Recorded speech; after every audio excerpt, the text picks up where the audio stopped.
മധുരം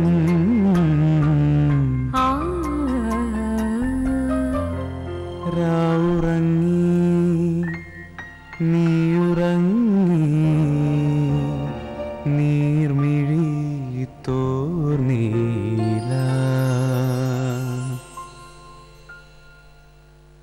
ഞങ്ങളുടെ കല്യാണത്തിന് 4 വർഷം മുൻപ് ഞാൻ ചേട്ടൻ്റെ ഒരു സ്കെച്ച് വരച്ചും പിന്നീടൊരു ലളിതഗാനം എഴുതിയും ആണ് ശരിക്കും ഞാൻ ചേട്ടൻ്റെ ജീവിതത്തിലേക്ക് വരാൻ ഞങ്ങൾ ഒന്നിക്കാനുള്ളൊരു വഴിത്തിരിവായത് ഈ 2 കാര്യങ്ങളാണ്.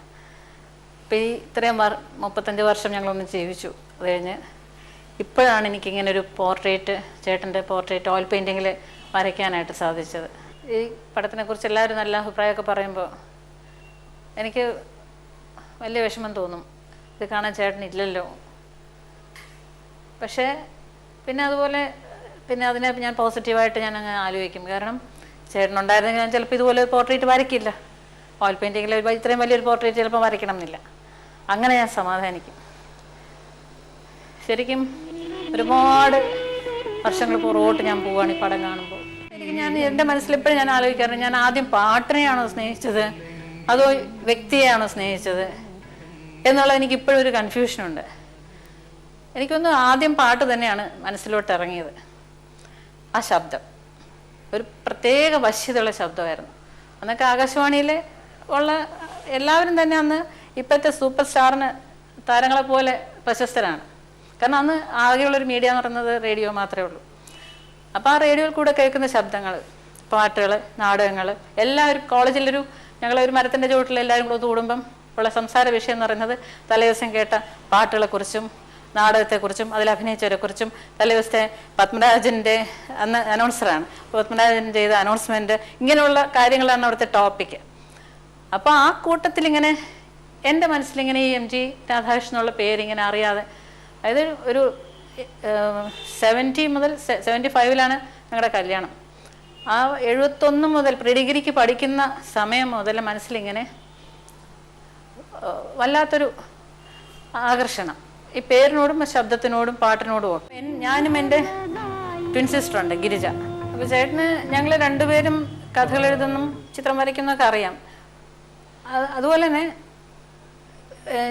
എൻ്റെ ഒരു ഹാബിറ്റ്, ഞങ്ങളുടെ 2 പേരുടെ ഹാബിറ്റ് എന്ന് വെച്ചാൽ ഞങ്ങളുടെ കൂട്ടുകാർക്ക് കാർഡുകൾ വരച്ചുണ്ടാക്കിയാണ് ഓണത്തിനും ക്രിസ്മസിനുമൊക്കെ കാർഡുകൾ അയക്കാറുള്ളത്. അപ്പോൾ ചേട്ടന് ഈ കൂട്ടത്തിൽ ഞാനിങ്ങനെ വരച്ചിട്ട് പേര് വയ്ക്കാതെ അയക്കും. അതിനെന്തെങ്കിലും ഒരു യൂണീക്കായിട്ടുള്ള എന്തെങ്കിലും കാണിച്ചാൽ പാലിലേക്ക് എടുത്ത് ഉണക്കി അങ്ങനെ ഒരു പ്രത്യേകം ഒരു തമ്പുരുവൊക്കെ വായിക്കുന്ന ഒരു പെണ്ണിൻ്റെ പടമൊക്കെ വരച്ച് അത് അയക്കുമ്പോൾ ചേട്ടന് പിന്നീട് മനസ്സിലായിട്ടുണ്ട് ഞങ്ങൾ 2 പേരിൽ ഒരാളാണ് അയക്കുന്നത്. പക്ഷെ അത് ആരാണ് ഞങ്ങൾ 2 പേരും കണ്ട ചേട്ടന് തിരിച്ചറിയില്ല. പിന്നീട് വർഷങ്ങൾ കഴിഞ്ഞിട്ട് ചേട്ടൻ തന്നെ പറഞ്ഞ കാര്യം, 2 പേരും കാണുമ്പോൾ ഒരാളുടെ മുഖം ഇങ്ങനെ വികസിക്കും, മറ്റേ ആൾ മുഖം വീർപ്പിച്ച് നടന്നു പോകും. അപ്പം ആ മുഖം വികസിക്കുന്ന ആൾ പത്മജയാണ് എന്ന് പിന്നീട് ചേട്ടന് മനസ്സിലാക്കിയെടുത്തത് അങ്ങനെയാണ്. ഞാൻ ഒരിക്കലും എഴുത്തുകൾ അയച്ചിട്ടേ ഇല്ല. അതായത് ഈ പ്രേമലേഖനം അയക്കുക എന്ന് പറയുന്നതിനോടൊക്കെ ഒരു എതിർപ്പ് തന്നെ എനിക്ക്. കാരണം പിന്നെ ഞങ്ങൾ 2 പേരും ഒരിക്കലും അങ്ങോട്ടും ഇങ്ങോട്ടും, ചേട്ടനൊരിക്കലും എന്നോട് എനിക്ക് നിന്നെ ഇഷ്ടമാണ്, അല്ലെങ്കിൽ ഞാൻ അങ്ങോട്ട് എനിക്കിഷ്ടമാണ് ഒരിക്കലും പറഞ്ഞിട്ടില്ല. പക്ഷെ പറയാതെ പല കാര്യങ്ങളും ഇതുപോലെ കൺവേ ചെയ്യാൻ സാധിച്ചിട്ടുണ്ട്. അത് ഏകദേശം ഒരു 4 വർഷത്തോളം അങ്ങനെ അത് തുടരുകയും ചെയ്തു. 75 ഞങ്ങളുടെ കല്യാണം. ആ കല്യാണത്തിന് തൊട്ട് മുമ്പ് ഇതുപോലൊരു നിമിത്തമായത്, ഞാനൊരു ലളിതഗാനം എഴുതി ഒരു ദിവസം ഇതുപോലെ പേര് വയ്ക്കാതെ അയച്ചു. അത് പ്രക്ഷേപണ യോഗ്യമെങ്കിൽ ഒന്ന് ട്യൂൺ ചെയ്ത് കേൾക്കണമെന്ന് ആഗ്രഹമുണ്ട്. അതിനോടടുപ്പിച്ച് ഞാൻ ഒരു ദിവസം ആകാശവാണി പോയി ഒരു പ്രോഗ്രാം അവതരിപ്പിക്കാനായിട്ട്. അപ്പോൾ ചേട്ടൻ പറഞ്ഞു, ഇങ്ങനെ പേര് വയ്ക്കാതെയൊക്കെ ലളിതഗാനങ്ങൾ അയച്ചാൽ അത് പ്രക്ഷേപണം ചെയ്യാൻ പറ്റില്ല, ഇവിടുന്ന് ഒരു കോൺട്രാക്റ്റ് തരണം, അത് പേരും അഡ്രസ്സും വേണം, ഉണ്ടെങ്കിൽ നമുക്കത് എടുക്കാൻ പറ്റുള്ളൂ. പിന്നെ ഞാൻ പേരും അഡ്രസ്സൊക്കെ എഴുതി കൊടുത്തിട്ടുണ്ട്. അത് കേട്ടപ്പോൾ മുതൽ എനിക്കൊരു വെപ്രാളമായി. കാരണം ഞാൻ എന്തോ ചെയ്യാൻ പാടില്ലാത്ത എന്തോ ഒരു വലിയൊരു തെറ്റ് ചെയ്ത പോലെയായിരുന്നു. അത് കഴിഞ്ഞ് പിന്നീട് ഒരു ദിവസം നമ്മുടെ ഉദയഭാനു ചേട്ടൻ്റെ വൈഫ് വിജയലക്ഷ്മി ഉദയഭാനു എന്നെ വിളിച്ചിട്ട് പറഞ്ഞു, പത്മജയുടെ ലളിതഗാനം രാധാകൃഷ്ണൻ എന്നെ പഠിപ്പിച്ചിരിക്കുന്നത്, ഞാൻ പാടി ഇന്ന ദിവസം അത് പ്രക്ഷേപണം ചെയ്യുന്നുണ്ട്, അത് കേൾക്കണേന്ന് പറഞ്ഞു. ചേട്ടൻ വിളിച്ചെന്നോട് പറഞ്ഞൊന്നുമില്ല, ചേച്ചിയാണ് പറഞ്ഞത്. അങ്ങനെ ഒരു ദിവസം റേഡിയോൻ്റെ വോളിയം വളരെ കുറച്ച്, ഞാൻ എൻ്റെ കൂടെ ഗിരിജി ഉണ്ടായിരുന്നു തോന്നുന്നു, ഗിരിജയ്ക്ക് ഇങ്ങനെയുള്ള കാര്യത്തിനൊക്കെ വലിയ എതിർപ്പായിരുന്നു ആ സമയത്ത്. അച്ഛനും അമ്മയോടൊന്നും പറയാതെ റേഡിയോയുടെ വോളിയം വളരെ കുറച്ചിട്ട് ആ പാട്ട് കേട്ടു. എനിക്ക് ആ പാട്ടിന്നും ശരിക്കും ആ പാട്ടിൻ്റെ ജീവിതത്തിലൊരു വലിയ വഴിത്തിരിവായി എന്ന് തന്നെ ഞാൻ വിശ്വസിക്കുന്നു. നമസ്കാരം ചേച്ചി. നമസ്കാരം. ഈ പ്രണയം എന്നുള്ള ഈ നമ്മുടെ വിഷയം, മരിക്കാത്ത പ്രണയം, ശരിക്കും പറഞ്ഞാൽ പ്രണയം ഓരോരുത്തർക്ക് ഓരോ തലത്തിൽ ഓരോ ഭാവനയിലാണ്. ശരിക്കും എനിക്ക് തോന്നുന്നത് ഒരു ജീവിച്ചിരിക്കുന്ന പ്രണയത്തിൻ്റെ ഒരു ആൾമ തന്നെയായിട്ടാണ് ചേച്ചി എനിക്ക് പലപ്പോഴും തോന്നിയിട്ടുള്ളത്. അതുകൊണ്ട് ഈ ചോദ്യം ചോദിക്കാൻ, ചേച്ചിയോട് ചോദിക്കാൻ ഏറ്റവും കൂടുതൽ യോഗ്യത ഉണ്ടെന്ന് തോന്നുന്നു. ശരിക്കും ഈ പ്രണയത്തിൻ്റെ നിർവചനം എന്ന് പറയുന്നത് എന്താണ്? പ്രണയം എന്ന് പറഞ്ഞാൽ കാണണമെന്നില്ല, കേൾക്കണമെന്നുമില്ല. നമ്മളൊരു എന്താ പറയണ്ട, ഒരു വിരൽ തുമ്പിൽ സ്പർശിക്കുക പോലും വേണ്ട. നമുക്കൊരാളെക്കുറിച്ച് മനസ്സിൽ ഓർമ്മ വരുമ്പം ഉണ്ടാവുന്ന ഒരു തരളമായൊരു അനുഭൂതി എന്നാണ് എനിക്ക് തോന്നിയിട്ടുള്ളത്. കാരണം എൻ്റെ അനുഭവം പറയുകയാണെങ്കിൽ ഞങ്ങൾ 4 വർഷം തമ്മിലൊന്നും അങ്ങോട്ടും ഇങ്ങോട്ടും പ്രേമമാണ്, എനിക്ക് സ്നേഹമാണ്, എനിക്ക് ഇഷ്ടമാണെന്നൊന്നും പറയാതെയാണ് ഞങ്ങൾ ജീവിച്ചത്. അത് ആ 4 വർഷത്തിൽ എൻ്റെ മനസ്സിൽ എനിക്കിപ്പോഴും എനിക്ക് ചേട്ടനോട്ടുണ്ടായിരുന്നത് പ്രേമെന്നോ പ്രണയമെന്നോ എനിക്കിപ്പോൾ തോന്നുന്നില്ല. എൻ്റെ മനസ്സിലെപ്പോഴും അത് ഒരു ആരാധന തന്നെയായിരുന്നു.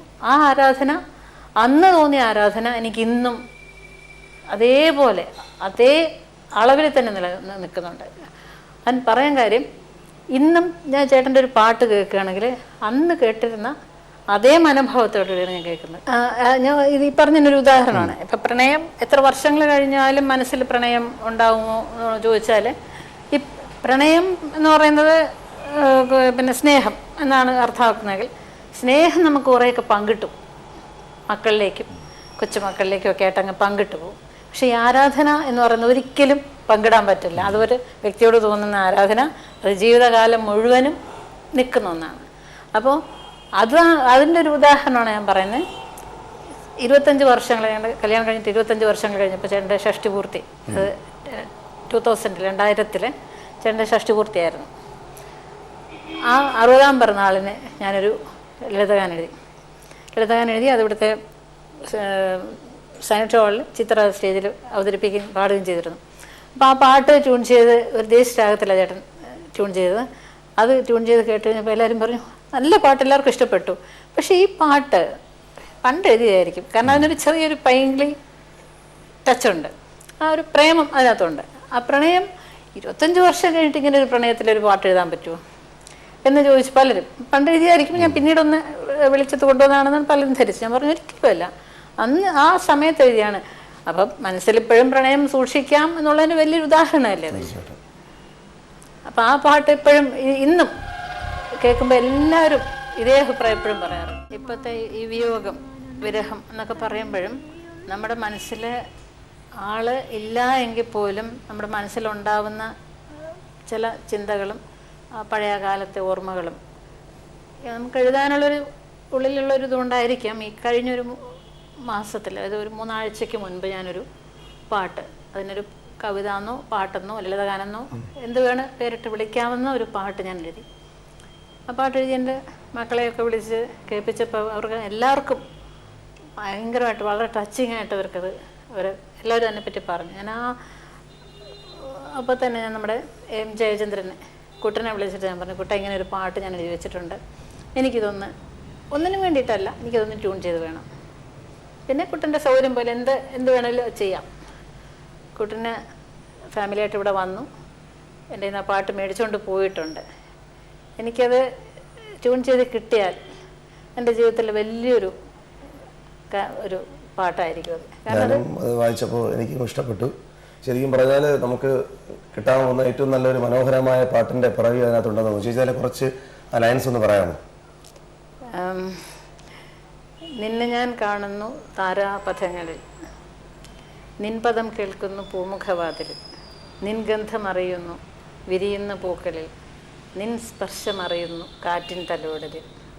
ശരിക്കും ഇത് എൻ്റെ മനസ്സിൻ്റെ ഒരു ദിവസം രാത്രിയിലുണ്ടായൊരു മനസ്സിനുണ്ടായൊരു വേദനയിൽ നിന്ന് വന്നൊരു പാട്ടാണ്. അതങ്ങനെ സംഭവിച്ചൊരു പാട്ട്. എൻ്റെ അടുത്ത വരികളെല്ലാം കുട്ടികളെല്ലാം വളരെ നല്ല ടച്ചിങ് ആയിട്ടാണ് അതിനെപ്പറ്റി പറഞ്ഞത്. ഏതായാലും നല്ലൊരു ഈണം കുട്ടലിൽ നിന്ന് കിട്ടും എന്ന് ഞാൻ പ്രതീക്ഷിച്ചിരിക്കും. ചേട്ടൻ ശരിക്കും ആദ്യം പിന്നണി ഗായകനായിട്ടല്ല വന്നത്. ഒരുപാട് പാട്ടുകൾ ചേട്ടൻ അന്ന് ആ സമയത്ത് ദേവരാമാഷ്ടൊക്കെ ട്യൂണിൽ പാടിയിട്ടുണ്ട്. പക്ഷെ ചേട്ടൻ്റെ സംഗീതത്തിൽ തന്നെ ഞാൻ കേട്ടൊരു പാട്ടെന്ന് പറഞ്ഞാൽ 2004 ചേട്ടനൊരു പടം ചെയ്തിരുന്നു, യാനം. ശരിക്കും ചേട്ടൻ പോയതിന് ശേഷമാണ് എനിക്ക് ഈ CD കിട്ടുന്നത്. യാനം എന്ന് പറഞ്ഞ പടത്തിൻ്റെ CD കിട്ടിയത്. ഞാനത് കേട്ടപ്പോൾ അതിശയിച്ചു പോയി. കാരണം അതിനകത്തൊരു 10 പാട്ടുകൾ, 10 പാട്ടും വള്ളത്തിൻ്റെ ബേസ് ചെയ്തിട്ടുള്ള പാട്ടുകളാണ്. പക്ഷെ എല്ലാം ബിറ്റ് സോങ്ങുകളാണ്, ഫുൾ ലെങ്ത് സോങ് ഇല്ല. അതിനകത്ത് 2 പാട്ട് എനിക്ക് ഭയങ്കര ടച്ചിങ് ആയിട്ട് എനിക്കൊന്നത് ചേട്ടൻ തന്നെ തിരിച്ചത് കേട്ടിട്ടുണ്ടോയെന്ന് പറഞ്ഞിട്ട് റെക്കോർഡ് ചെയ്ത സമയത്ത് ചെയ്തു, അതങ്ങ് പോയി എന്നുള്ളത് കഴിഞ്ഞ് ചേട്ടൻ തിരിച്ച് കേട്ടിരിക്കാൻ വഴിയില്ല. ഞാൻ ചേട്ടനില്ലാത്ത സമയത്താണ് ഈ പാട്ട് കേട്ടത്. എനിക്കങ്ങ് ഭയങ്കര വേദനയായിപ്പോയി. കാരണം അത് 2004 പറയുമ്പോൾ 64 വയസ്സുള്ള സമയത്ത് ഇത്ര റേഞ്ചിൽ ആ ശബ്ദം, ആ പഴയ ചെറുപ്പത്തിലെ അതേ ശബ്ദം പോലെ തന്നെ എനിക്ക് എപ്പോഴും കേൾക്കുമ്പോൾ തോന്നുന്ന ആ പാട്ട് കേൾക്കുമ്പോൾ വല്ലാത്തൊരു വിരഹവും വേദനയും എല്ലാം അതിനകത്ത് ആ പാട്ടിലുണ്ട്. അവസാനമായിട്ട് രാഷേട്ടനോട് സംസാരിച്ചത് എപ്പോഴായിരുന്നു?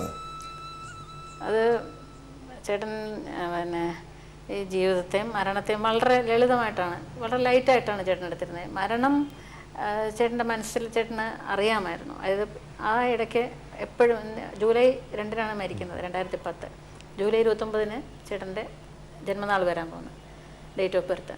അപ്പോൾ എന്തെങ്കിലും കാര്യങ്ങൾ നമ്മൾ ചോദിക്കുമ്പോഴൊക്കെ പറയുമായിരുന്നു, ജൂലൈ 29 കഴിയട്ടെ, ജൂലൈ 29 കഴിയട്ടെ എന്ന് പറയും.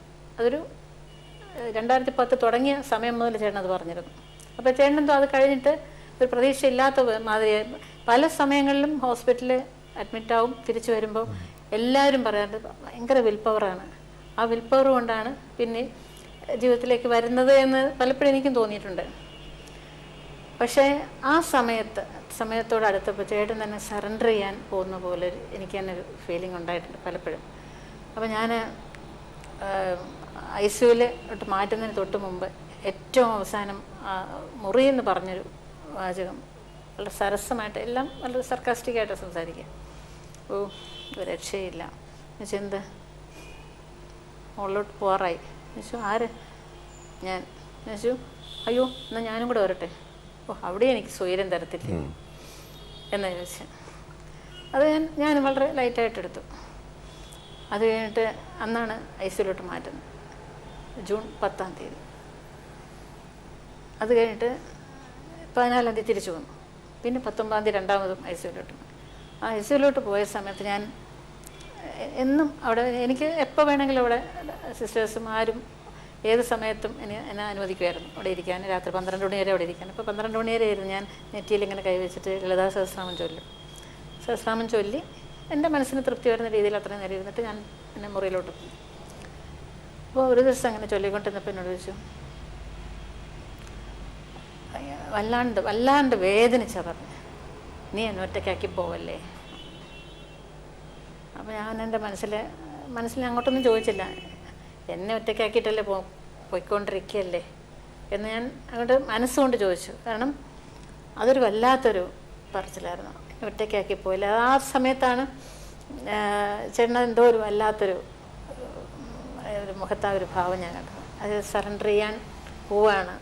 ശരിക്കും അതിന് ശേഷം അടുത്ത ദിവസം മുതൽ അധികം സംസാരിച്ചിട്ടില്ല. പിന്നെ ഞാൻ പറഞ്ഞില്ല, മരണത്തെക്കുറിച്ച് ഇങ്ങനെ വളരെ ലൈറ്റായിട്ട് പറയും പല കാര്യങ്ങളും, ഒരുപാട് ഇതുപോലെ തമാശകൾ ആ സമയത്ത് മുമ്പൊക്കെ പറഞ്ഞിട്ടുണ്ട്. അപ്പോൾ എന്നോടൊരു ദിവസം പറഞ്ഞു, ഞാൻ മരിച്ചു കിടക്കുമ്പോൾ ബാലിവധം വായിപ്പിക്കണം.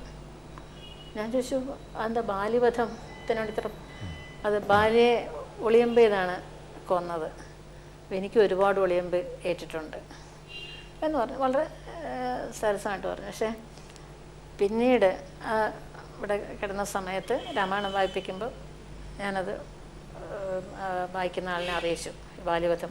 അപ്പോൾ പുള്ളി പറഞ്ഞു, സാറിന് ആ സമയത്ത് ബാലിവധം വായിക്കാറില്ല, ലക്ഷ്മണോപദേശമൊക്കെയാണ്, പക്ഷേ ഇത് ചേട്ടൻ്റെ ആഗ്രഹമാണ്, വായിക്കണം എന്ന് പറഞ്ഞു. അങ്ങനെ അദ്ദേഹം വായിച്ചിരുന്നു. അത് ചേട്ടൻ്റെ ആകാശവാണിയിലും ചേട്ടൻ പഠിച്ച അക്കാഡമിയിൽ കുറച്ച് നേരം ചേട്ടൻ്റെ ബോഡി കിടത്തിയിരുന്നു. അത് കഴിഞ്ഞ് ആകാശവാണിയിലും അവിടുത്തെ പോർട്ടിക്കോയിൽ കിടത്തിയിരുന്നു.